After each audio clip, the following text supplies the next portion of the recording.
You are looking at Julian's pronunciation guide, where we look at how to pronounce better some of the most mispronounced words in the world, like this other curious word. But how do you say what you're looking for today? We are looking at how to pronounce these names and more confusing names many mispronounce, so make sure to stay tuned to the channel to learn more. Two different ways of pronouncing it. In English, either Iphigenia, or some say it also as Iphigenia. It's easy, and now you know Iphigenia or Iphigenia.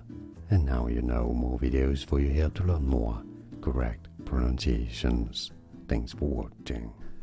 Here are more videos on how to pronounce more confusing words and names too many mispronounced. Like this video if you found it useful. I appreciate your support. I'll see you soon and thanks for watching.